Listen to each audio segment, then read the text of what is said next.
Welcome to the Maple Shade Barn. My name is Kimberly Tucker and I am a Maple Shade quilter. We quilt for NYCHAPS, which is the Northern York County Historical and Preservation Society. Today is a little bit of show and tell about quilts and quilting. So, what is a quilt? A quilt is made up of 3 layers. The top layer is called the top, and this quilt is actually pieced. You can see different pieces of fabric making up the quilt. The second layer is the batting.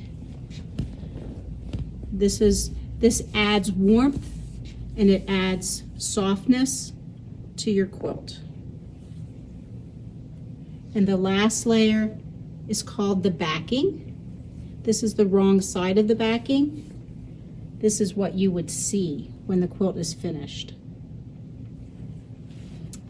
So some quilts are quilted by a machine and some quilts are hand quilted. Here at the Maple Shade Quilters, we only do hand quilting because we want to keep the craft alive. If you are a quilter who wants to make money quilting, you're going to machine quilt because that is a lot faster. Which brings us to, what does a quilt really cost? So at minimum wage, $7.25 an hour, an average queen size quilt is going to cost almost $2,600.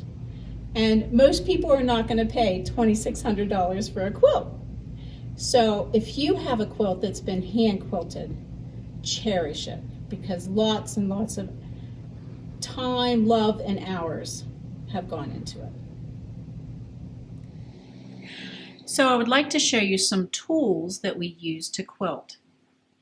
I have 3 size needles here.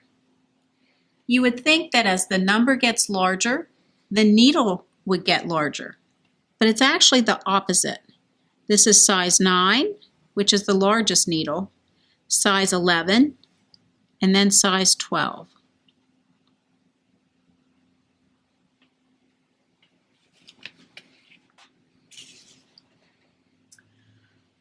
I have 2 kinds of thimbles. I personally don't use a thimble. I use my fingernail. But this is a thimble that has sort of a fingernail on it. And I have used that.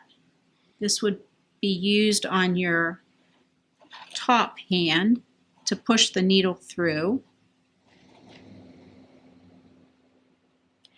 And then here is another needle that you might use on the hand underneath, because you need to feel the needle when it comes through all 3 of the layers of the quilt.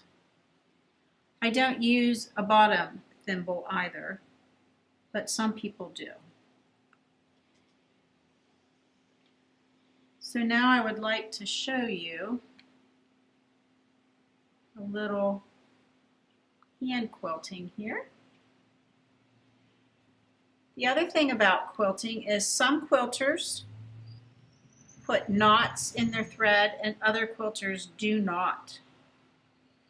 I personally do put knots in my thread, and I like to use a size 9 needle.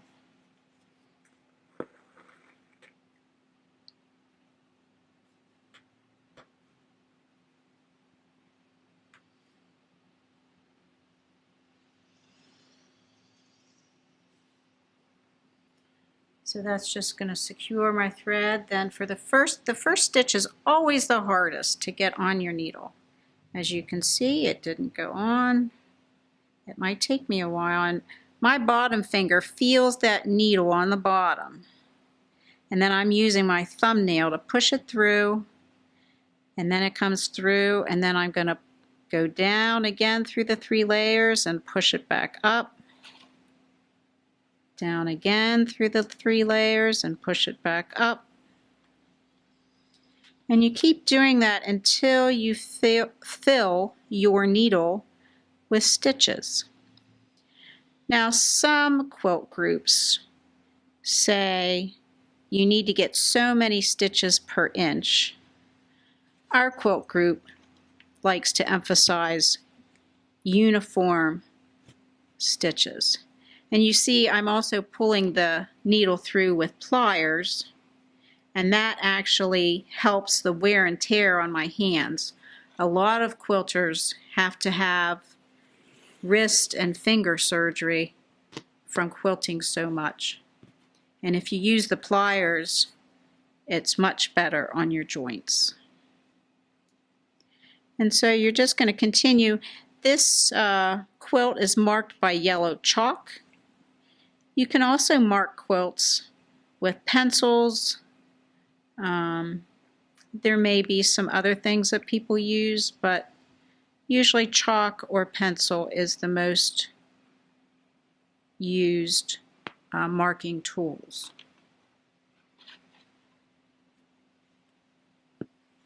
So that was going to be a little bit too big because I wanted to pull that back a little bit.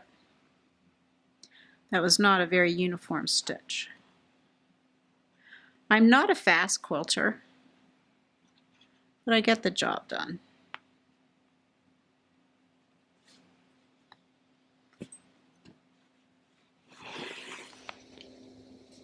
So if you want to learn more about quilts and how to quilt, please join us, the Maple Shade Quilters, here at the Maple Shade Barn. We quilt in the old gift shop on Sundays from 1:30 to 3:30. Everyone is welcome.